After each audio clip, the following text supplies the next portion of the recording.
दोस्तों नमस्कार। इस बार मैं बाबा साहब के बारे में आपसे कुछ बातें शेयर करना चाहता हूँ।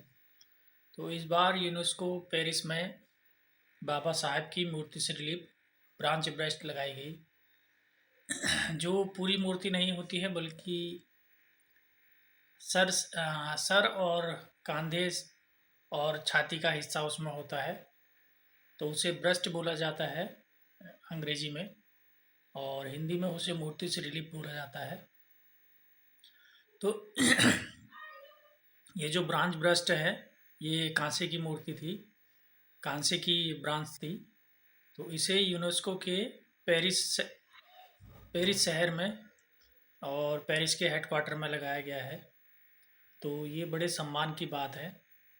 और वहीं अगर आप देखें तो भारत में ग्वालियर के हाई कोर्ट में मूर्ति का विरोध किया गया था, क्योंकि कुछ वकीलों ने ये बात बोली थी कि उनकी मूर्ति ग्वालियर के हाई कोर्ट में लगनी चाहिए। तो कुछ लोगों ने उसका विरोध किया। बाद में फ़िलहाल वो मामला अभी कैंसिल कर दिया गया था, क्योंकि विवादित स्थिति थी।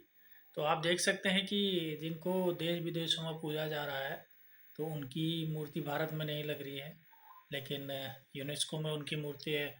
उनकी मूर्ति श्रीलिप का लगना हमारे लिए बहुत ही गर्व की बात है। तो ये इसलिए लगाई जाती है कि क्योंकि जैसे कि आप जानते हैं कि बाबा साहब अ, सभी लोगों के लिए न्याय और समानता, समता और उनके अधिकार के लिए लड़े।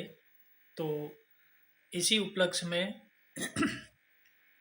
उनकी मूर्ति श्रीलिप लगाई गई, ताकि उनके जो बातें हैं, जो उनके मूल विचार हैं, उनको आगे भी बढ़ाया जा सके और उनकी याद में।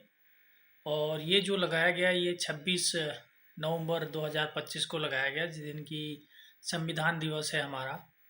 संविधान दिवस 26 नवंबर को मनाया जाता है, क्योंकि इस दिन 1949 26 नवंबर 1949 के दिन हमारा संविधान बन कर के तैयार हो गया था। और कुछ हिस्सों में इसको लागू कर दिया गया था, लेकिन पूर्णतया ये 26 जनवरी 1950 को लागू किया गया था। तो बाबा साहब एक बहुत बड़ी हस्ती हैं। तो मैंने सोचा है कि इस बार बाबा साहब के लिए मैं एक सीरीज शुरू करूँगा, क्योंकि जब हमने इंटर तक पढ़ाई करी मैंने, तो उसमें मैंने कहीं भी बाबा साहब का नाम नहीं सुना। तो इतिहास में उनके हिस्ट्री को बहुत दबाया गया है, लोग नहीं जानते होंगे उनके बारे में। कई एक लोग तो खाली इतना ही जानते हैं कि उन्होंने संविधान लिखा, लेकिन असली बातें उनके बारे में बहुत चीज़ें नहीं जानते हैं। तो मैं अब धीरे धीरे उनके बारे में पूर्ण उन इतिहास उनका इसमें बताऊंगा अपने वीडियो के ज़रिए। फ़िलहाल के लिए बहुत बहुत धन्यवाद। तो उनका एक जो मेन डायलॉग था वो ये था, शिक्षा शेरनी का दूध है, जो पिएगा दहाड़ेगा। अतः उनको सिर्फ इसलिए इतना सम्मान और मान दिया जाता है क्योंकि बहुत पढ़े लिखे बुद्धिमान बुद्धिजीवी और 32 डिग्रियाँ और 4 पीएचडी और डॉक्टर ऑफ साइंस जिन्होंने किया हुआ हो। तो ऐसे महान व्यक्ति के लिए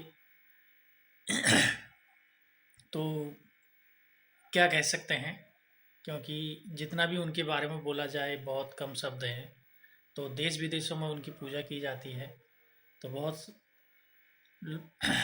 कई लोग विरोध भी करते हैं, लेकिन विरोधियों को उनके बारे में पता नहीं है। जिस दिन उनके बारे में जान लेंगे तो सभी लोग उनसे प्यार करने लग जाएंगे। इसीलिए उनका इतिहास छुपाया गया है। तो धीरे धीरे अब यूट्यूब के द्वारा काफ़ी लोग जानकारी ले रहे हैं। जो उनको जान जाता है तो वो उनकी पूजा करने लग जाता है। तो जय भीम, जय संविधान, जय भारत।